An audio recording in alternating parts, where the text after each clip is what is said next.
뭐 신문에서 봤어, 보고서에서 봤어. 이거는 안 된다는 거예요. 야, 이건 말도 안 되는데 정말 이런 종목 이제 갖고 싶으면 올라가겠지? 그 생각 버리셔야 됩니다. 그거는 그렇게 빠지는 이유가 있는 거예요.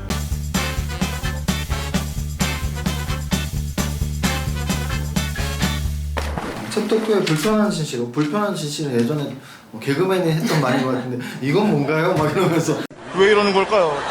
뭐 책이 돈이 안 되는데 이건 뭔가요? 뭐 이런 거죠. 불편한 진실이. 네. 근데 이제 이 제목 중에 아까 말씀하시다 한 것도 있어요. 제목에 네. 부실기업에서 주가가 급등한다 물음표 이것도 네. 있는데 저는 이 중에 하나만 제일 궁금한 걸 네. 꼽으라면 증권가에 흘러다니는 정보의 원천 소스는 물음표가 있거든요. 네. 왜냐하면 일반 투자자들 같은 경우는 네. 사실 막 찌라시에 대한 뭐 아니면 증권가에서 무슨 소문이 있다 이런 거에 대한 궁금증이나 막 그런 게 굉장히 많단 말이에요. 네. 내가 모르는 거에 대한. 네. 근데 주식시장 특히 증권면으로 굉장히 오랜 기간 있으셨으니까 네. 증권가에 떠도는 루머 이런 거의 원천은 뭐고 그게 네. 뭐 도움이 될 때가 있는지 아니면 아 100회 무익인지 설명 네. 한번 해주시죠. A라는 주식이 이번에 지금 2만 원짜리인데 이번에 5만 원까지 간대. 아 너무 사고 싶다. 이런 얘기 많이 듣잖아요.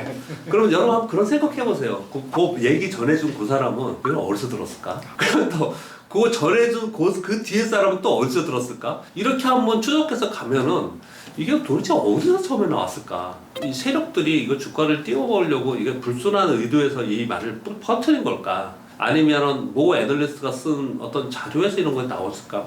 한번 생각을 해보면 분명히 원천 소스는 있을 거 아니에요. 그래서 제가 그런 생각을 한번 해보기 시작을 한 거예요. 분명히 나한테 전달됐을 때는 바로 원천 정보에서 가까운 원천 소스에서 가까운 게 아니었을 거예요. 최소한 10명, 20명은 거쳐서 나한테 왔을 거라고요. 나한테 왔을 거라고요. 그러면 결국은 이게 2만 원에서 5만 원 간다라고 했을 때 2만 원에서 이 내가 들었을 때는 실제로는 만 원에서 2만 원 올라왔을 때예요. 거의 대부분 보면요. 그러면 이제 자칫 잘못하면 난 여기 사서 얘들한테 소위 털린다 그러죠. 내가 사면은 팔려고 얘네들 이러는 거 아니야? 이런 의심을 많이 하지 않습니까? 그래서 이런 얘기를 하기 시작을 한 거고요. 사례를 들어서 한번 말씀드려볼게요. 제가 전에 지점에서 직원들 중에서 꽤 주식을 좀 하는 친구가 있어요. 손님들, 고객들 돈도 좀 수익도 많이 내주고 실적 좋은 그런 직원이 있는데 하루는 한 만 원에서 2만 원짜리 그 제약 바이오 주식인데요. 한 7만 원까지 올랐어요. 그래서 너무 많이 오르길래 야 엑스텔이 야 이거 뭐냐 이거 왜 이렇게 올라가냐? 대답이 뭐라 하냐면 12만 원 갑니다. 그러는 거예요. 그래서 왜? 아니 뭐 저기 아니 형님이 그랬다고요. 형님이 12만 원 간다 그랬어요. 아 형님이 간다면 가는 거냐? 아니 원래 15만 원 버는데 12만 원 정도면은 충분하다고 해서 거기까지는 뭐 안 팔고 들고 있어도 돼. 이렇게 얘기를 하더라고요. 그래서 제가 가만히 생각을 해보니까 야 어쩜 20년이 지났는데 제가 처음에 입사할 때도 이런 식의 투자를 했는데 지금도 이렇게 투자를 하고 있구나. 그리고 또 그렇게 주가도 움직이고 많은 종목들이 그런 생각이 들었거든요. 그래서 원천 소스에 대해서 어떻게 생각하냐면 이렇게 생각합니다. 그럼 얘가 얘기 때 얘기해서 그 형님한테 가볼게요. 그 형님이 이 회사의 가치를 추정해가지고 정말 이렇게 2만 원에 시작하고 12만 원이라고 생각하면서 이거를 뿌려주고 자기 사람들한테 얘기해줬을까? 저 아닐 것 같습니다. 그럼 그 사람한테 얘기해준 사람 또 있을 것 같고 최소한 5명 10단계, 5단계, 10단계 뒤에 누군가 있을 것 같아요. 그게 애널리스트인지 아니면 뭐 부티크에서 누구 하는 사람인지 아니면 중고사 누구에서 온 건지. 근데 제가 지금 말씀드리고 싶은 건 뭐냐면 원천 소스는 대부분 불명확한 경우가 더 많습니다. 더 많아요. 예를 들어서 모 임원분이 주식을 굉장히 잘하는 분인데 성공한 분이에요. 이분이 이거 좋다 얘들아 보통 이런 경우 있어. 자기 밑에 휘하에 네트워크 있어갖고 얘들아 이거 요번에 괜찮은데 이거 얼마 보이지 않냐? 한번 해볼까? 뭐 이런 식으로 얘기를 했는데 밑에서는 형님이 갑니다 이럴 가능성이 되게 높아요. 그러면 그 맨 처음에 얘기해 주신 그분은 그거를 정말로 자기가 가치 분석을 했을까? 저는 그것도 안 믿어요. 이 사람한테 누군가 얘기해 줄 거예요. 그따위로 이렇게 표현을 해볼게요. 그분이 계시는 직원들 중에 한 명이 이제 막 입사한 누가 있어요. 걔가 막 공부를 하긴 한 거예요. 아, 이 주식 보니까 기업 가치로 봤을 때는 향후에 2, 3년 포워드로 봤을 때 지금보다 몇 배는 나가야 되는데 이런 얘기를 쓱 전해줬는데 그분이 자기 네트워크에 누구들한테 얘기를 했었는데 그게 진실화돼서 팩트가 돼가지고 될 가능성이 저는 상당히 높았다고 생각을 해요. 그래서 저는 어떻게 생각을 하냐면 이 얘기를 쓴 이유는 뭐냐면요. 첫 번째, 어떤 정보를 들으면 나한테 왔을 때는 최소한 10단계 이상 지났다. 두 번째, 적어도 한번 의심을 해보고 해야 된다. 들었을 때 그냥 사는 게 중요한 게 아니다라는 걸 두 번째. 그리고 마지막 세 번째는 뭐냐면 이게 어떤 경로를 타고 왔냐가 굉장히 중요합니다. 예를 들어서 제가 예전에 그냥 농담삼아 이런 얘기 되게 많이 했거든요. 국민연금에서 투자하는 투자팀의 쓰레기통에 버린 휴지를 내가 주거나 들을 수 있는 상황이 된다. 아니면 대규모 뭐 자금이 뭐 한 100조 정도 되는 10조, 100조 되는 액티브 펀드가 있는데 액티브 펀드에서 맨날 회의하는 걸 내가 들을 수 있다.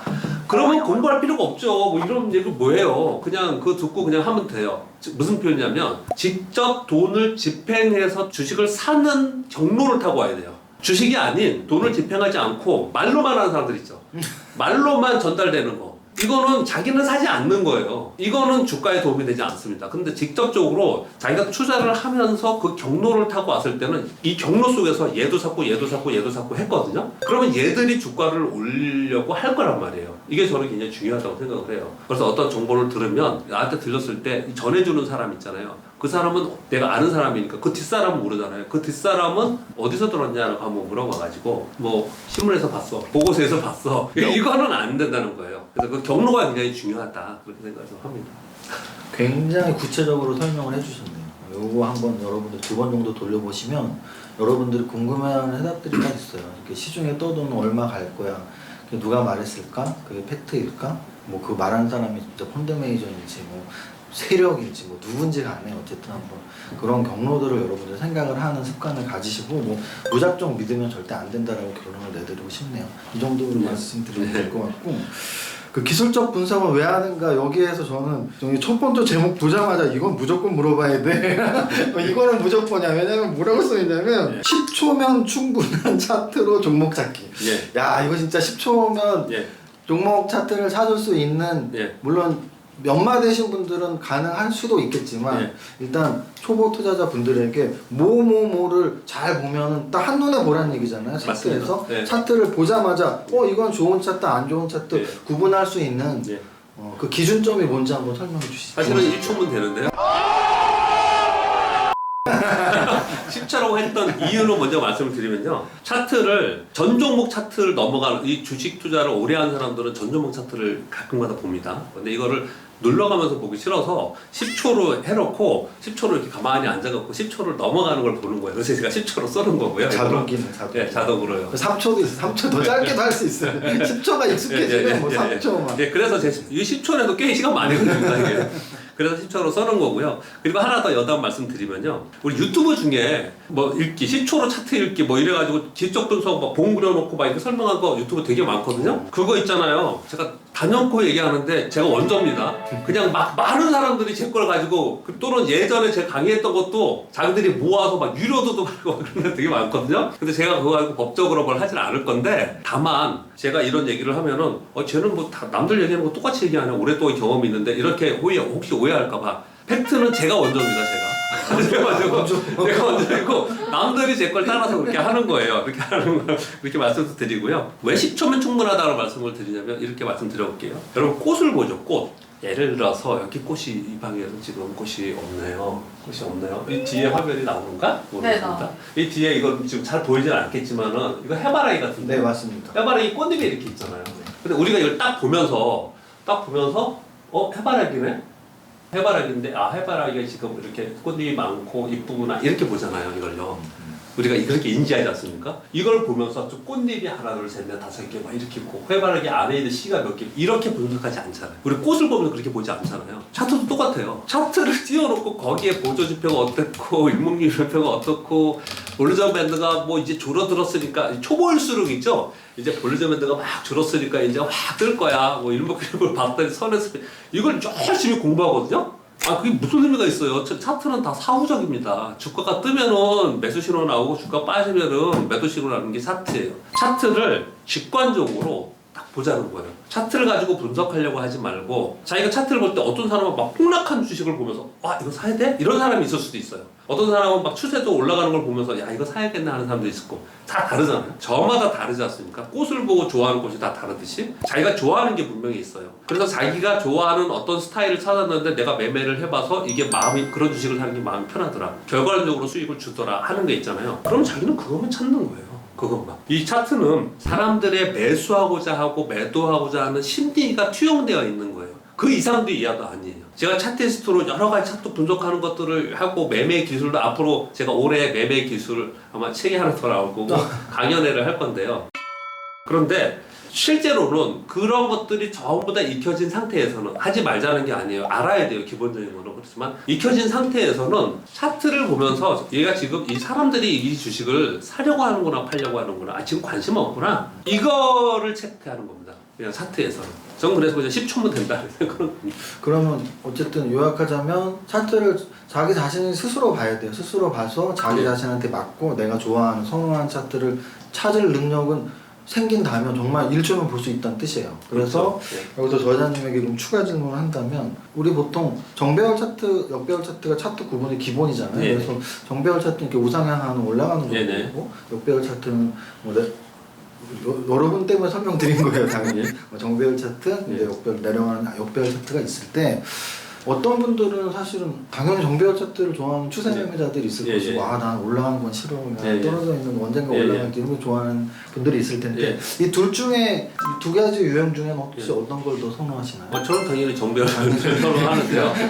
제가 사실 이 질문을 들은 이유는 둘이 대화하면 이런 대화를 할 필요도 없어요. 주식 뭐 트레이더의 기본을 알고 이렇게 20년씩 하신 분들은 물어볼 필요도 없는데 제가 사실 강연할 때 많이 듣는 질문들이에요. 왜 이렇게 맨날 올라가는 상승 추세 그런 것만 말씀하시냐? 이렇게 떨어져 있는 이런 건 너무 싸고 좋은 거 아니냐는 질문을 많이 받는데 사실 차트상으로는 그게 바로 역배열 종목이잖아요. 떨어져 있는 많이 싸 보이는 종목. 근데 일반 투자자들은 사실 또 그런 거에 매력을 느끼는 경우도 많이 있는 것 같더라고요. 그거 설명 한번 해주시죠. 정배열과 역배열의 가장 큰 차이. 일단 정배열로 해야 되는 건 뭐냐면요. 저희 고객들 중에요. 제 고객들 분들 중에 정배열되어 있지 않고 역배열되어 있어요. 근데 제가 보기에 이 주식은 지금 이거 도저히 이건 갖고만 있으면 수익 날 거야 이런 주식이 있습니다.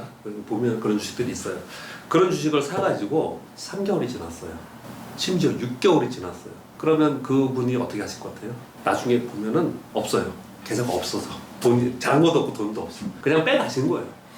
본인은 항상 상담을 할 때 나는 중장기적으로 보고 연간으로 볼 때 한 20에서 30% 수익 나면 뭐 해피하죠. 이렇게 그렇게 보통 생각하시잖아요. 제가 실전 매매에서 한 달이 지났는데 한 5% 뭐 6% 수익 났다. 그러면은 얼마나 답답해 하시는지 아세요? 되게 답답해 하세요. 그거를. 우리 인식이 정말 이 주식시장에서 이거 버려야 돼요. 우리가 어느 정도 기간을 두고 목적지에 다다르는 걸 해야 되는데 그렇지 않거든요. 역배열된 상태에서 그런 주식을 골라서 롱텀으로 가져가서 하는 투자자들이 분명히 있습니다. 아마 설문사님도 좀 그렇게 책 제가 받고 그렇게 많이 또 하시는 것들도 봤는데요.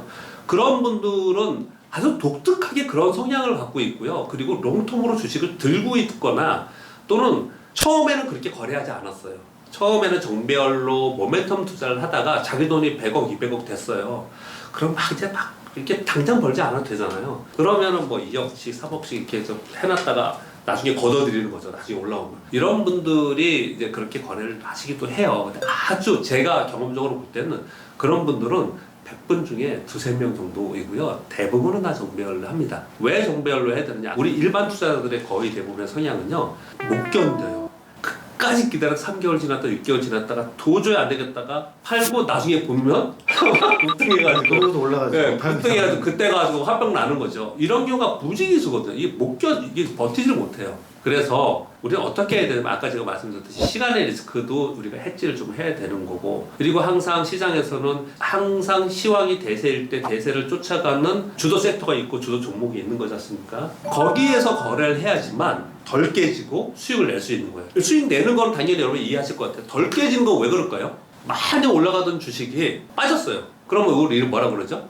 조정이네? 늘림목이네? 그러면 매수가 들어와요. 우리한테 매도의 타이밍을 줘요. 근데 빠진 놈이 밑으로 뚝 빠지죠. 역시 안 되는구나. 그러니까 패대기 칩니다. 그럼 급락을 시키고 급락해요. 우리 팔 기회를 안 줘요. 그래서 가능한 정배열된 상태에서 우상향으로 가는 종목을 해야지만 더 안전한 거고요. 리스크가 더 해지되는 거고요. 그리고 수익도 낼 수 있다라고 말씀도 드리겠고 한마디 더 말씀을 드리면 정말 너무 해도 너무 많이 빠지는 거 아니야? 이거 정말 애가 탈 정도로 막 빠지는 종목들이 있잖아요. 야, 이건 말도 안 되는데 정말 이런 종목 이제 갖고 있으면 올라가겠지? 그 생각 버리셔야 됩니다. 그거는 그렇게 빠지는 이유가 있는 거예요.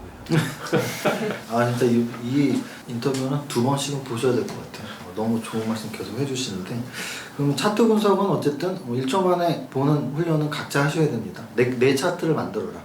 그 다음 챕터가 가치 분석 얘기인데요. 어찌 보면 차트 분석이 1초 만에 된다는 얘기는 그림이라고 생각하는 거잖아요. 예. 아까 우리 해바라기 그림 예. 예를 너무 잘 들어주셨는데 근데 이제 가치 분석의 베이스는 재무제표인데 사실 재무제표는 그림이라고 할 수 없는 게 너무나 많은 숫자들 있잖아요. 네. 그래서 이 가치 분석 쪽에서의 질문은 사실 이겁니다. 그 많은 숫자들 중에 뭐 손익계산서가 될 수도 있고 재무상태표가 될 수도 있고 또는 뭐 지표로 바꾼 백분율 지표가 될 수도 있고 이 가치 분석할 때 가장 중요하게 보는 숫자는 뭐가 있을까요?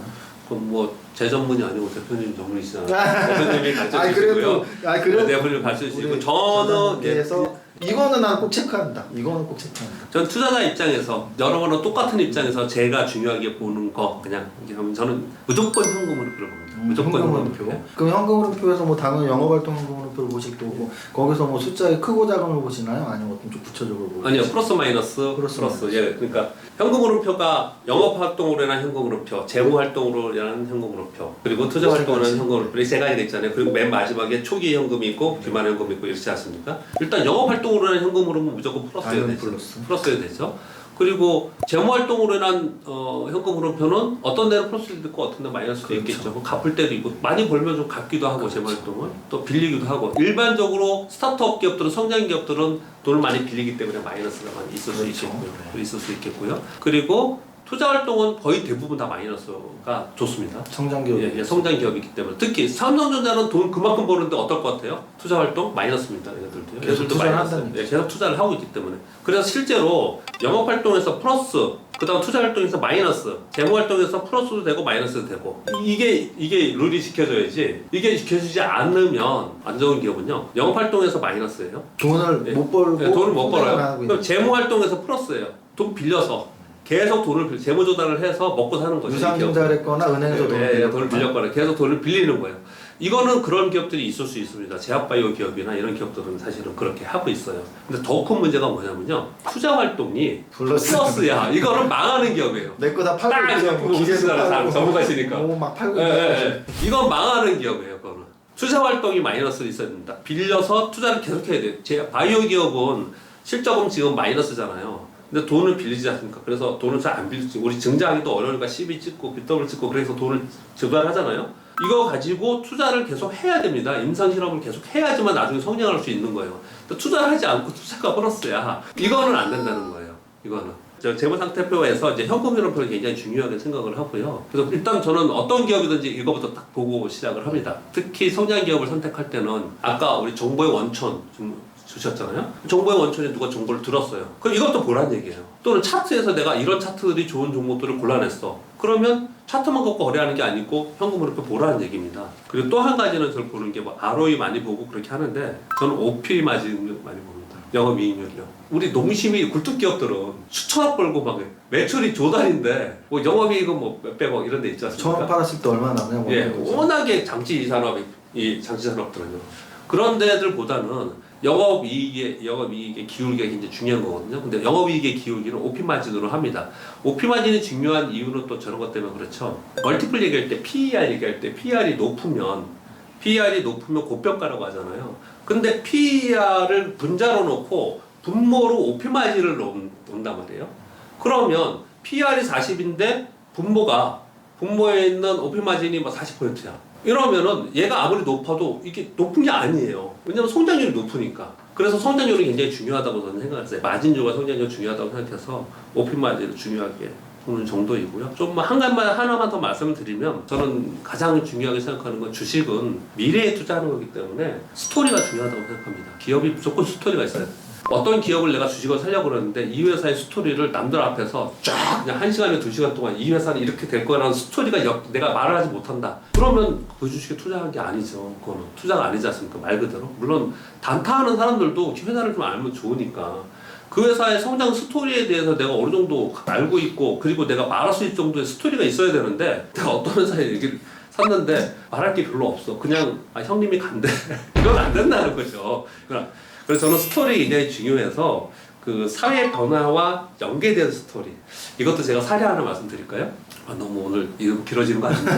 그러면 제가 되게 존경하는 선배님이 있는데 혼자서 그냥 투자하세요. 고객도를 갖고 리서치에도 계시고 그렇게 이제 매니저도 하시고 그랬던 분인데 이제 혼자서 거래를 하시는데요. 그분이 재작년인가에 갔더니 그분이 희한하게 나는 박부장 지금 올라가는 거나 이런 거 안 한다. 나는 있잖아 플라잉카 날아가는 차 이런 거 해. 이래요.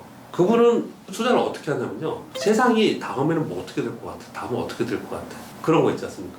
그래서 그러면 거기에 관련된 기업이 뭐 있는가를 투자하시는 분이에요. 그래서 정말 오랫동안 성공하신 분이거든요. 그런 케이스도 있다는 말씀을 드리는 거거든요. 근데 그분처럼 하라고 말씀드리면 굉장히 힘든 일이에요. 그래서 그분처럼 하라고 말씀드리는 게 아니고 그렇게 기업은 성장의 스토리가 있어야 된다는 거죠. 그래서 저는 굉장히 그걸 중요하게 생각합니다.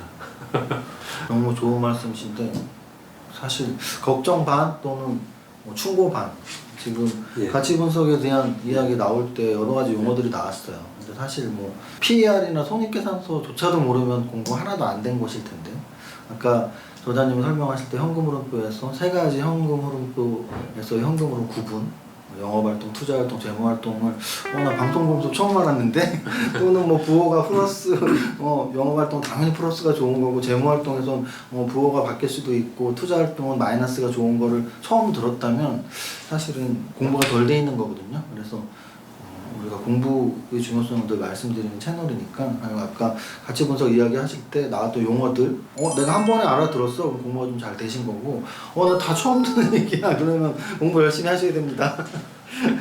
그 다음은 이제 시황 분석 파트로 넘어가는데요. 예. 시황 분석 파트에서도 뭐 환율과 시황, 금리와 시황, 차트와 시황 이렇게 시황의 어떤 조건들을 붙여서 설명을 하셨는데 예. 한 줄로 되어 있어요. 시황에 따른 시장의 유형. 그래서 예.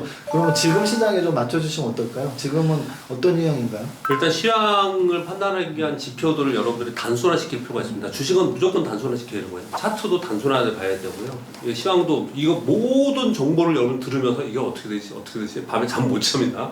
단순화시켜야 되는데 시황이 연결되어 있는 단순화된 건 가장 중요한 게 기본적으로 금리죠. 금리를 가지고 하는 거고요. 그리고 이제 수급적 요인으로는 환율에 의해서 이제 움직이는 거고 실전에서는 이제 금리, 물가, 금리와 연계된 물가 그리고 환율의 영향을 굉장히 많이 받기 때문에 보면 환율과 시황, 금리와 시황, 뭐 차트와 시황 뭐 이렇게 써놨는데요. 뭐 그렇게 해서 이제 시황이 움직입니다. 그래서 시장이 보면은 저는 어떻게 구분하냐면요. 대세 상승 시장, 대세 하락 시장, 그리고 박스권 시장이 있어요. 상승 후 박스권 시장. 하락 후 박스권 시장 그리고 이도저도 아닌데 그냥 테마 시장 이렇게 구분을 저는 하고 있고요. 그 정도로 구분했던 얘기는 지금은 상승 시장 아니면 상승 후 박스권 시장 둘 중에 하나겠네요. 그렇겠죠. 예. 저는 그렇게 해서 이제 시장을 구분하고요. 우리 흔히 이제 아카데믹하게는 그렇게 표현하죠. 뭐 디플레이션인데 유동성에 의해서 움직이는 시장, 인플레이션 시장이라고 얘기도 하고 금융장세에서 뭐 우라가미 군이오의 금융장세 실적 상세, 역금융장세 역실적세 뭐 이런 얘기를 좀 하지 않습니까? 이제 복합적으로 사람들마다 다 쓰는 용어들이 다 다르긴 해요. 근데 저는 시장의 유형은 지금은 대세 상승에서 가고 있는 상황이에요. 근데 이게 멈춰서 박스권으로 될지 대세 하락으로 꺾일지가 지금 걱정인 거예요. 시장에서 가장 수익을 많이 낼 수 있는 시장은요. 상승 후 박스권 시장입니다. 왜 그러냐면요. 시장이 막 상승을 했다는 거는 엄청난 돈이 시장에 들어온 거예요. 들어왔는데 더 못 올라요. 왜 못 오르냐? 여기 더 오르기에는 이게 말이 안 돼. 이러면 풍선 버블 터져. 시가총액이 버블이잖아요. 이게 풍선에 쌓여 부피지 않습니까? 시가총액이 계속 불어나려면 계속 돈을 투입해야 되는데 영원히 돈을 투입하는 건 없잖아요. 그럴 수는 없잖아요. 그러니까 이게 계속 부풀면 터진다고요. 그러니까 더 이상 부풀지 않고 멈춰지는 순간이 생겨요. 그러면 이제 주가는 못 올라요. 그런데 돈은 아직 빼지 않아요. 그러면 이 안에서 막 돈이 움직입니다. 움직여요. 수익률 쫓아서. 이게 상승 후 박스권 시장에서 소위 승률 게임 시장이란 말도 우리 가끔은 하잖아요. 시장에서는 그런 시장이 벌어지거든요. 이러면 정말로 그냥 이 중소형주나 이 종목들이 막 날아가는 종목들이 생겨요. 이때가 수익 내기 굉장히 좋아요. 그래서 뭘 생각하셔야 되냐면 지금 주가가 많이 올랐잖아요. 여기서 박스권에 있는 게 사실은 제일 좋습니다. 사실은 수익 내기 제일 좋아요. 우리가 특히 단기 거래하는 사람들 굉장히 좋고요. 그런데 여기서 이제 꺾어서 내려간다고 대세 하락 시장에서 수익을 내기는 어렵지 않습니까? 우리 주식을 사서 파니까. 근데 뭐 다행스럽게 지금은 ETF도 있고 또 뭐 인버스도 있고 또 공매도도 좀 할 수 있고 그래서 예전보다 좋아져. 예전에 그런 거 없었어요. 여러분 해피한 겁니다. 예전에 그런 거 하나도 없었어요. 근데 여하튼 대세 하락이 있고 지금은 대세 상승해서 박스권으로 들어갈 가능성이 있다고 저는 생각하고요. 우라가미 군유의 이론으로 보면 유동성 장세, 금융 장세에서 사실은 그분의 말이 지금 딱 맞지는 않아요. 30년 전 됐잖아요. 근데 아무튼 전체적인 흐름은 유사하게 가니까 금융 장세, 소위 유동성 장세에서 실적 장세로 넘어간다. 이제 인플레이션 장세가 된다. 이렇게 요즘 방송 보면 그렇게 많이 나오잖아요. 그런 징후는 분명히 있는 것 같습니다. 돈은 딱 풀어놨고, 그리고 실적 장세로 갔을 때 특징들이 있거든요. 어떤 특징들이 있냐면 실적 장세 초기에는 원재료의 기업들이 먼저 오릅니다.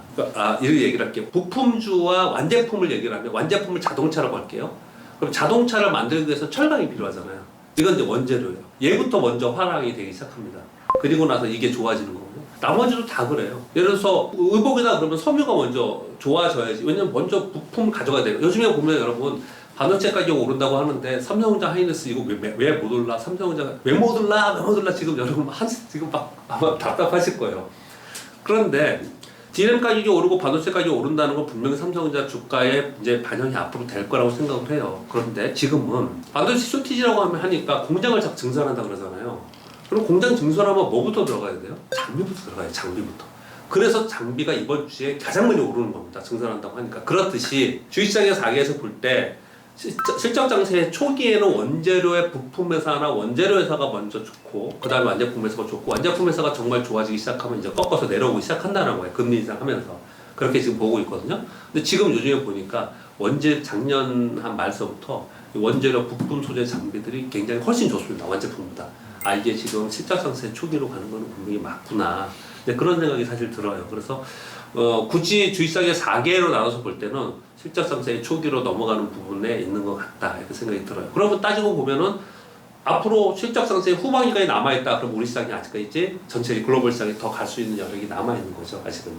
그 정도의 시장으로 좀 판단합니다. 현재 시황 분류법에 따라서 하면 상승장이 당연히 진행된 상태고 뭐 박스권이 약간 유지되다가 만약에 지금이 실적 장세의 초입이라면 추가 상승 여지는 분명히 있다. 그리고 4개로 따졌을 때는 금융 장세는 지금 지난 상태고 유동성이 워낙 풍부하니까 그래서 이제 실적 장세로 넘어갔을 때는 초입 정도라고 생각하면 소재 기업들이 좋은데 실제로 우리 시황에서 뭐 철강주들 많이 올랐죠, 화학주들 많이 올랐죠, 반도체에서도 소부장애들 많이 올랐죠. 그래서 그런 식으로 연관을 진다면 이렇게 여러분들이 참고하시기 되게 좋은 말씀을 하신 거라고 생각이 드네요. 자, 그 다음 질문은